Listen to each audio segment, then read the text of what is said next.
हूं आपके साथ विकास शर्मा। आज बात होगी हिमाचल प्रदेश में कांग्रेस की सुक्खू सरकार की। 2 साल का कार्यकाल पूरा हो रहा है, सरकार जश्न मनाने जा रही है, लेकिन दूसरी तरफ अगर विपक्ष की बात करें तो भाजपा हिमाचल प्रदेश में जन आक्रोश रैलियां कर रही है। इसी पर ज्यादा बात करेंगे और इस पर बात करने के लिए हमारे साथ मौजूद हैं हिमाचल प्रदेश के पूर्व मुख्यमंत्री और नेता प्रतिपक्ष जयराम ठाकुर। बहुत बहुत स्वागत है आपका जनता टीवी पर। Thank you. सबसे पहले सरकार उपलब्धियां की बात कर रही है, किस तरह की उपलब्धियां विपक्ष देख रहा है और क्या कहेंगे आप इस जश्न के ऊपर जो 2 साल में मनाया जा रहा है? देखिए, इसमें विषय भारतीय जनता पार्टी का ही नहीं, पूरा प्रदेश इस बात को लेकर के हैरान है और मैं तो कहूंगा अब तो परेशान है कि सरकार की 2 साल की कार्यप्रणाली जिस प्रकार से रही हिमाचल प्रदेश में, जिसमें हिमाचल पूरी तरह से बुरी तरह से तबाह हुआ, बर्बाद हुआ, विकास के सारे कार्य रुके पड़े हैं, हिमाचल नीलामी के दौर पर खड़ा है और उसके बावजूद भी हिमाचल प्रदेश की सरकार बिना उपलब्धि के 2 साल के कार्यकाल का जश्न मनाने जा रही है। और जो मुझे जानकारी मिली कि प्रदेश के कांग्रेस पार्टी के नेताओं ने केंद्र से भी बातचीत करने की कोशिश की कि बड़े नेता आए, लेकिन बड़े नेताओं ने साफ शब्दों में शायद मना कर दिया है कि ऐसी कोई उपलब्धि है ही नहीं सरकार की जिसके कारण हम आ सकें। जश्न मनाने जैसी कोई बात ही नहीं है। अब आप इस बात को बताइए, तबाही का आलम इस तरह का रहा हिमाचल प्रदेश में, हजारों लोग बेघर हो गए उस त्रासदी में, बरसात के मौसम में। मुख्यमंत्री ने घोषणा कर रखी 7 लाख रुपए एक परिवार प्रभावित परिवार को देंगे जिसका घर नहीं है। हजारों घर ऐसे हैं जो तबाह हो गए, जिन्होंने ऋण लेकर के लोगों से, रिश्तेदारों से उधार लेकर के अपना मकान अपने रहने लायक बनाने की कोशिश की, लेकिन अभी तक वहां पर फूटी कौड़ी हिमाचल प्रदेश सरकार की ओर से मिली नहीं। कुछ प्रभावी लोगों को जरूर मिल गया, जिनका मकान टूटा भी नहीं था, जिनका मकान गिरा भी नहीं था, उनको तो पूरा पैसा मिल गया। सरकार तो बहुत बड़ी उपलब्धि कह रही है, ऐसे 7 लाख से ऊपर पैसा जो हमको मिल रहा है। सबसे बड़ी बात यह है कि उपलब्धि सिर्फ बातों से नहीं होती है, आपने जमीन पर क्या किया है, क्या लोगों को सही मायने में आपने जो बोला है वो किया है क्या? एक भी चीज ऐसी नहीं है जो बोली हुई है और वो हुई हो, उसको करने की कोशिश की हो। यही सबसे बड़ी त्रासदी है अपने आप में। और आज सबसे बड़ी त्रासदी लोगों के बीच में है कि सरकार पर भरोसा समाप्त हो गया। कांग्रेस के नेता छोड़ चले, कांग्रेस के कार्यकर्ता छोड़ करके चले गए, 6 विधायक चले गए छोटे से 2 साल के कार्यकाल में। राज्यसभा की सीट बहुमत होने के बावजूद चुनाव में हार गए वो। लोकसभा की सीटें चारों की चारों हार गए, 68 में से 61 सीटें हार गए लोकसभा चुनाव में। उसके बावजूद भी जश्न मनाने की बातें कह रहे हैं। ये बात ना कांग्रेस के नेताओं की समझ में आ पा रही है और ना ही प्रदेश की जनता के समझ में आ पा रही है। और इसलिए हमने तय किया कि ये बर्बादी का ये दौर जो 2 साल का रहा है, उसकी सारी जिम्मेवारी कांग्रेस सरकार की है। आज हिमाचल जैसे ऐसे देवभूमि में हालात ये बन गए कि हिमाचल की संपत्तियां नीलाम हो रही है, हिमाचल भवन नीलाम होने की स्थिति में आ गया है। हिमाचल के टूरिज्म के हमारे एसेट्स जो है, प्रॉपर्टी जो है, वो बंद करने के कगार पर, उनको नीलाम करने की दिशा में आगे बढ़ रहे हैं। तो ये आज से पहले जब नहीं हुआ तो आज हुआ है कांग्रेस की सरकार में। तो लोग पूछ रहे हैं कि भाई जश्न मना तो रहे हो, किस बात का जश्न मना रहे हैं? ना इनसे बोले बन पा रहा है, लेकिन जश्न मनाने की फिर भी उसके बावजूद जिद रखी है। आप जन आक्रोश रैलियां कर रहे हैं, जगह जगह जिलों में हमने देखा, तस्वीरें सामने आई।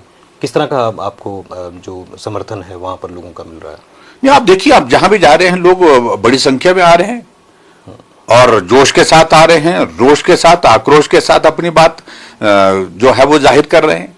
अब कल देखा आप लोगों ने, मंडी में हजारों की संख्या में लोग वहां पर पहुंचे थे उस कार्यक्रम में। इसलिए पहुंचे क्योंकि चारों तरफ जो है वो इस तरह से बर्बादी का एक मंजर बना हुआ जो 2 वर्ष के कार्यकाल में, उससे लोग चिंतित हैं कि आखिरकार हिमाचल प्रदेश का होगा क्या। हिमाचल आज की तारीख में सुरक्षित नहीं है इस नेतृत्व के हाथ में, कांग्रेस की सरकार के हाथ में।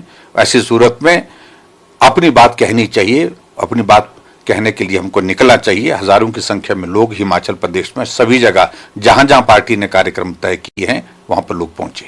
आप राज्यपाल से मिलने जा रहे हैं, ज्ञापन सौंपने जा रहे हैं? नहीं, देखिए, इस बात को लेकर के अपनी बात हम कहेंगे कि हिमाचल प्रदेश की सरकार इस तरह का जश्न मनाने का कार्यक्रम कर रही है जबकि उपलब्धि के नाम पर उनके पास कुछ नहीं है।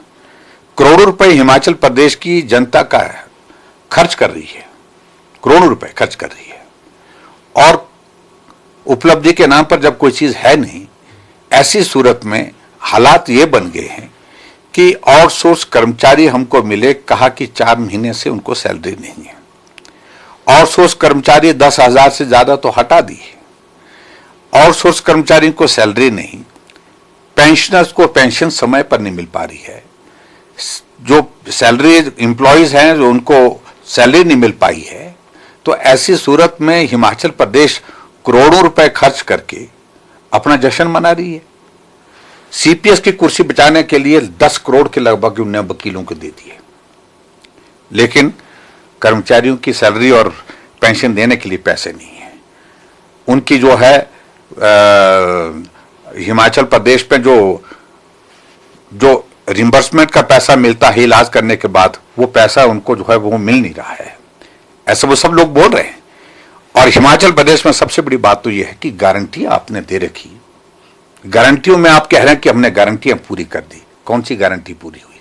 क्या आप दिल पर हाथ रख करके कह सकते हैं कि आपने 1500 रुपए 18 से 60 साल की महिलाओं के लिए बात की थी देने की, कैबिनेट की पहली बैठक में फैसला लेने की बात की थी, क्या वो पूरी हो गई?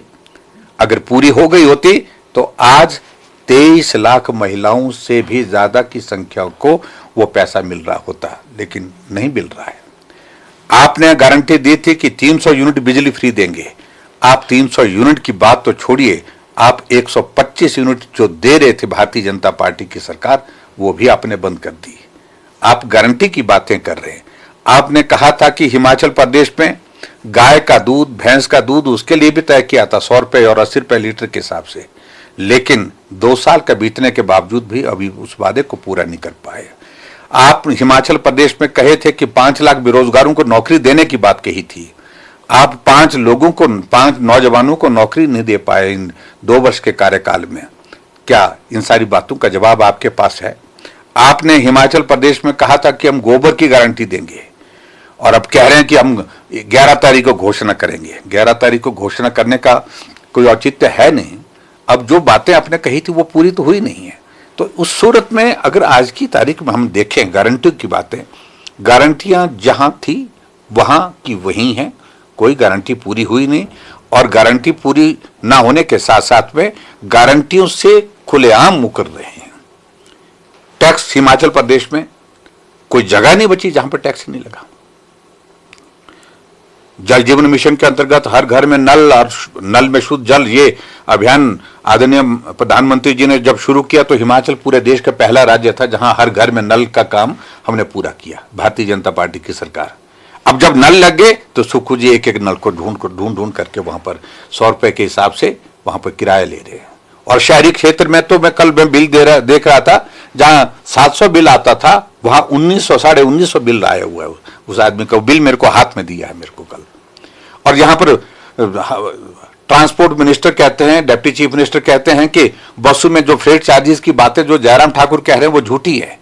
कल ही हमको किसी ने एक व्हाट्सएप करके जो है एक कुकर का 2.5 लीटर का कुकर मंडी से चलता है बस में और आउट में पहुंचता है तो उसका 23 रुपए का टिकट काटा जाता है। और आखिरकार हो क्या रहा है?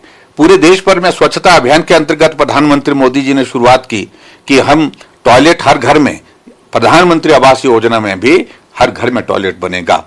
और जब टॉयलेट लगे तो सुखू जी वहां पर टॉयलेट टैक्स लगाने के लिए निकल पड़े। अब बोल रहे हैं कि भी हमने नहीं लगाया है। मैं तो पहली बार सुना। अरे आपका नोटिफिकेशन किया हुआ है। एक बात को लेकर के हैरानी तो इस बात की है कि नोटिफिकेशन आप करते हैं और दोष भारतीय जनता पार्टी की सरकार को देते हैं। आपने कहा 5 लाख बेरोजगारों को गारंटी आप किए थे, 5 लाख बेरोजगारों को नौकरी देने की, लेकिन नोटिफिकेशन आती है कि 2 साल से खाली पड़े पद हिमाचल प्रदेश में उनको समाप्त कर दिया जाता है, उनकी संख्या 1.5 लाख बनती है। और फिर कहते हैं कि आपने एक नोटिफिकेशन पढ़ी, दूसरी नहीं पढ़ी। तो दूसरी नोटिफिकेशन की जरूरत क्यों पड़ी? नोटिफिकेशन की जरूरत इसलिए पड़ी कि फजीहत हो गई। आपने नोटिफिकेशन फ्रेट चार्जेस की, फिर उसके बाद कह रहे कि यह ऐसा नहीं किया, जो अभी टिकट हुआ है तो उसका मैं जिक्र कर रहा हूं, अभी भी आपका लागू हुआ पड़ा हुआ वो। आपने एक नहीं अनेक ऐसी चीजें की, बिना सोचे समझे फैसले करने का हिमाचल प्रदेश सरकार का ये रिकॉर्ड जो है वो इतिहास में दर्ज रहेगा, जहां बिना सोच के बिना समझ के फैसले लिए जाते हैं, बिना सोच के जो है काम किए जाते हैं। और उसका परिणाम यह है कि हिमाचल आज भुगत रहा है 1500 से ज्यादा संस्थान हिमाचल प्रदेश, मतलब 1000 से ज्यादा संस्थान, लगभग 1200-1300 संस्थान बनते जो इन्होंने डिनोटिफाई कर दिए हिमाचल प्रदेश में। उसके बाद अब जश्न मनाने जा रहे हैं। तो ऐसी बहुत सारी चीजें हैं जिन चीजों का जवाब अगर मुख्यमंत्री से मांगे, कांग्रेस की सरकार से मांगे, जवाब नहीं देते बन पा रहा है। मुख्यमंत्री तो ये कह रहे हैं कि भाजपा के पास कोई मुद्दा नहीं है, विपक्ष को केवल और केवल विरोध करना है। न सिर्फ मुख्यमंत्री, मंत्री और कई नेता जो है वो इस तरह की बात कह रहे हैं। देखिए, वो तो बहुत सारी बातें करने की कोशिश कर रहे हैं। आजकल उन्होंने नया ये काम शुरू किया है, और नया काम शुरू किया है ये कि भाजपा में गुट है, ये उनको मालूम होना चाहिए। मैं इसी पे आ रहा था अब इससे। हाँ, भारतीय जनता पार्टी देश की नहीं दुनिया की सबसे बड़ी पार्टी है, एक बात। दूसरी बात, आज भारतीय जनता पार्टी एनडीए की 18 राज्यों से ज्यादा प्रदेशों में सरकारें हैं, केंद्र में हमारी सरकार है। दुनिया का सबसे मजबूत नेतृत्व भारतीय जनता पार्टी के पास है, देश के प्रधानमंत्री नरेंद्र मोदी जी के रूप में। और ऐसे में ये बातें तो सवाल ही पैदा नहीं होती हमारी पार्टी के अंदर कि यहां इन सारी चीजों की चर्चा भी होती हो। लेकिन वो 5 की बात कह रहे हैं, लेकिन पांच ऐसे वो सनसनी ऐसा फैलाने की कोशिश करे। झूठ बोलने के क्या लगता है, और झूठ बोलना उनकी फितरत है, आदत है। अब हर जहां भी सुक्खू जी अब आजकल जा रहे हैं, देखो एक बात कहूं मैं, मुख्यमंत्री बहुत जिम्मेवार व्यक्ति होता है, संवैधानिक दायित्व पर बैठा होता है, और जहां भी जाता है मुख्यमंत्री, लोग इस बात को लेकर के वहां पर उनको गंभीरता से लेते भी हैं, सुनते भी हैं और भरोसा भी करते हैं। ये पहली बार है कि जब मुख्यमंत्री कहीं जाते हैं तो लोग उनके बारे में यही धारणा बना के होती है, अब की बार क्या झूठ बोल करके जाएंगे, क्योंकि झूठ बोलने के सिवाय कुछ और आता नहीं है। उपलब्धियों के नाम पर शून्य है उनके पास, और फिर झूठ बोल करके यही बोलते रहे। 2 साल का कार्यकाल इस पे गुजारा, जयराम ठाकुर ने ऋण ले रखा, और अपने आप उनने ऋण जो है जितना हमने 5 वर्षों में लिया था उससे ज्यादा ऋण ले लिया। हिमाचल प्रदेश 1 लाख करोड़ से पार होने वाला है बजट सत्र के बाद, 1 लाख करोड़ ऋण के पार होने वाला है, और सुक्खू जी के नाम पर वो रह जाएगा। दूसरा कि केंद्र से मदद नहीं मिल पा रही है, और मुझे मालूम पड़ा कि कल भी शायद जाकर के वो महामहिम राज्यपाल महोदय जी को मिलने जा रहे हैं, और इसी बात को लेकर के कि केंद्र से हमको मदद मिलनी चाहिए, हमको मदद नहीं मिल पा रही है। नहीं, वो तो ये भी कह रहे हैं और सारी चीज को केंद्र जो मदद दे रहा है, स्पेशल असिस्टेंस का हिमाचल प्रदेश को आज तक जितना मिला उतना आज से पहले कभी नहीं मिला। मैं 5 वर्ष रहा मुख्यमंत्री, तब भी नहीं मिला। 1500 करोड़ से ज्यादा मिल चुका हिमाचल प्रदेश को। जहां रेवेन्यू डेफिसिट ग्रांट की और इसकी बात करते हैं, जो टैक्स शेयर की बात करते हैं, वो तो एक नॉर्म्स पूरे देश के लिए, सभी राज्यों के लिए बना, उसके मुताबिक मिलेगा। और इसलिए 93,000 मकान हिमाचल प्रदेश को मिले, लेकिन उसके बावजूद भी धन्यवाद का एक शब्द नहीं निकलता है। अभी हिमाचल प्रदेश को 4 केंद्रीय विद्यालय मिले, लेकिन एक शब्द धन्यवाद का नहीं निकलता है।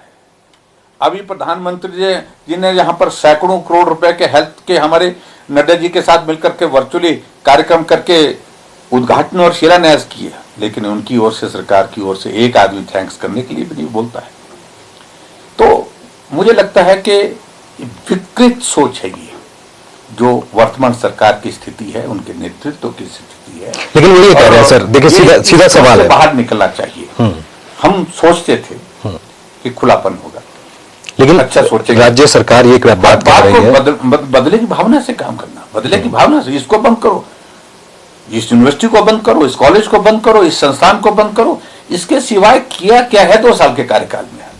मुख्यमंत्री और उनके जो नेता हैं या मंत्री हैं वो लगातार एक बात कह रहे हैं कि जब हम कभी केंद्र सरकार के पास, केंद्रीय मंत्रियों के पास कोई चीज मांगने जाते हैं या फिर कोई योजना के लिए कोई बात करते हैं तो पीछे पीछे बीजेपी के बड़े नेता जो है वो जाते हैं और वहां से जो हमें मिलना चाहिए उसके ऊपर रोक लगाते हैं। देखिए, कोई इस तरह की बात नहीं है, कतई भी इस तरह की बात नहीं। ये उनका वहम है, झूठ बोलने की एक आदत है। उस आदत से वो अब जाने जाते हैं। अब तो पूरा प्रदेश इस बात से सहमत है कि सुख जाते हैं, झूठ बोलते हैं, झूठ बोल करके सत्ता में आए हैं, झूठ बोल करके सत्ता चला रहे हैं और झूठ बोल करके अपना कार्यकाल पूरा करना चाहते हैं। और इस सारी चीज को लेकर के ही परेशानी है उनको कि भाई उनका झूठ पकड़ा जा रहा है, एक्सपोज हो रहा है। हिमाचल पर्यटन के क्षेत्र में अपना एक अलग अस्तित्व है, अपनी एक अलग पहचान है।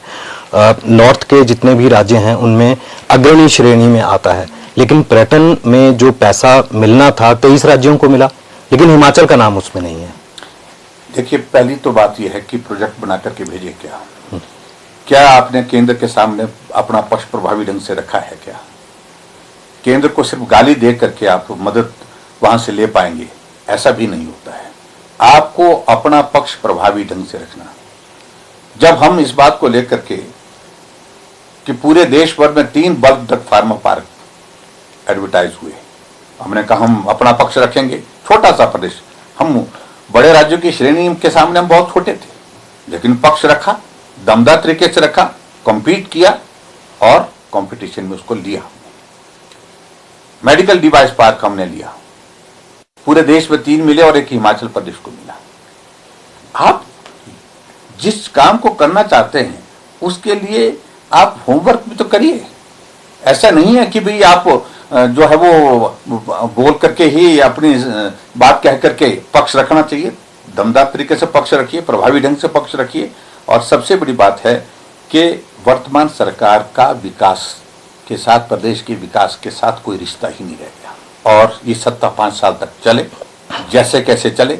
और अभी ये जश्न मनाने की जो बात चल रही है, ये सिर्फ इसलिए जश्न मनाया जा रहा है कि 2 साल का कार्यकाल जैसे कैसे पूरा हो गया। उम्मीद नहीं थी, ये उनकी उम्मीद से ज्यादा हो गया और इसलिए इसी बात का जश्न मनाना चाहिए। आप अंदाजा लगाइए, सीपीएस की कुर्सी की लड़ाई के लिए लड़ते रहे, दिल्ली से इनके एडवोकेट आते रहे, 5 स्टार होटल में ठहरते रहे, रुपए 10 करोड़ से ज्यादा की फीस अभी तक हो चुकी उनकी, जो पैसा उन पर खर्च कर चुका है, लेकिन उसके बावजूद भी राहत तो नहीं मिली। और वही स्थिति आपकी बाकी मामलों को लेकर के कोर्ट से हो रही है। तो ऐसी सूरत में आप अंदाजा लगाइए कि जब आप डिलीवर करने की स्थिति में नहीं, आप एक्सपोज हो गए हैं। अब ये दावे, ये बातें करने का कोई औचित्य नहीं है, दिल दिमाग से उतर गए। कांग्रेस पार्टी, कांग्रेस की सरकार, कांग्रेस के नेता लोगों के दिल दिमाग से उतर गए। भारतीय जनता पार्टी की सरकार थी, सहारा योजना भी चल रही थी, हिमकेयर भी चल रही थी, हमारा हिमाचल प्रदेश में जो है वो गृहिणी सुविधा योजना भी चल रही थी, हमारा जनमंच का कार्यक्रम चल रहा था, मुख्यमंत्री स्वावलंबन योजना का कार्यक्रम चल रहा था और उसके साथ हमारी गरीब लोगों की बेटियों को मदद करने के लिए एक नहीं अनेकों योजनाएं चल रही थी, जिसमें शगुन योजना भी एक योजना थी। सबको बंद करने का ठेका ले रखा, बंद, इसको भी बंद करो, इसको भी बंद करो, इसको भी बंद करो, इसको भी बंद करो। अरे बंद तो किया आपने, शुरू क्या किया? सब योजनाओं को बंद करने के बाद आप ये इस प्रकार की स्थिति पैदा करने की कोशिश कर रहे हैं कि हम बंद करना जानते हैं लेकिन और कुछ करना नहीं जानते। इस बात को उनको स्वीकार करना चाहिए। यही छवि बन गई कांग्रेस पार्टी की सरकार की। हम कुछ नहीं कर सकते हैं, कोई योजना नहीं कर सकते हैं, हम विकास नहीं कर सकते हैं, हम बंद कर सकते हैं और सिर्फ बंद कर सकते हैं। विधानसभा का अब शीतकालीन सत्र आ रहा है, क्या ये जन आक्रोश जो रैलियां की जा रही हैं, इसके बाद क्या विधानसभा में भी कोई घेराव का या कोई और रणनीति है? ये स्वाभाविक रूप से बहुत सारे मुद्दे हैं, बहुत सारे मुद्दों पर डिस्कशन के लिए नोटिस दिए हैं, बहुत सारे मुद्दों को लेकर के चर्चा के लिए वहां पर विषय हमने तय किए हैं और उन पर चर्चा होगी। भ्रष्टाचार उसमें से प्रमुख मुद्दा है। नए रिवाज शुरू हो चुके, नई टेक्निकल चीजें निकालते हैं और आज अब इस बात को महसूस करते हैं कि जो सरकार के बड़े नेताओं के करीब के लोग हैं उनने आउटसोर्स एजेंसी शुरू कर दी। आउटसोर्स एजेंसी से जब भर्ती की प्रक्रिया शुरू, आपका कल बयान भी था कि एक हेलीकॉप्टर में कुछ डील हो रही है ना, वो उसमें मैं बता रहा हूँ आपको कि आउटसोर्स एजेंसीज के माध्यम से भर्ती की प्रक्रिया पिछले कुछ पदों के लिए करने की शुरुआत करनी थी। अब तो शायद मेरे को रुका पड़ा है मामला वो। तो उसमें भर्ती की प्रक्रिया शुरू होने से पहले उनसे पैसे मांगने शुरू कर दिए कि तब रखे जाएंगे, पहले इतने पैसे जमा कर दो। एक आउटसोर्स कर्मचारी को 12,000, 10,000, 12,000 रुपए उसको मिलता है, उससे लाखों रुपए पहले आप ले रहे हैं। ये इससे बड़ी लूट क्या हो सकती है? और वो लोग ऐसे लोग हैं जो इतने प्रभावी हैं, जो मुख्यमंत्री को, बड़े नेताओं को अपने साथ घुमाते हैं, उनके मंचों पर होते हैं, उनके जहाजों में घूमते हैं। इस तरह का मंजर कभी नहीं देखा हम लोगों ने, जो वर्तमान में हालात बने हैं। और जो क्रशर वाला मामला है, वो सारी चीज की चर्चा जो है आज चौक चौराहे पर है, लोग पूछ रहे हैं, उन सारी चीज को जवाब देना पड़ेगा। बहुत शुक्रिया हमसे बात करने के लिए। तो ये थे पूर्व मुख्यमंत्री और नेता प्रतिपक्ष जयराम ठाकुर। बीजेपी पूरी तरह से तैयार है आगे शीतकालीन सत्र के लिए। कई तरह के मुद्दे हैं जिनको भुनाने की कोशिश की जाएगी, लेकिन ठीक उससे पहले राज्यपाल को एक ज्ञापन दिया जाएगा और इस ज्ञापन के जरिए बताया जाएगा कि 2 साल की उपलब्धियां नहीं, बल्कि 2 साल के अंदर जो नाकामियां हैं वो कांग्रेस सरकार की क्या रही हैं। आप देखते रहिए जनता टीवी। नमस्कार।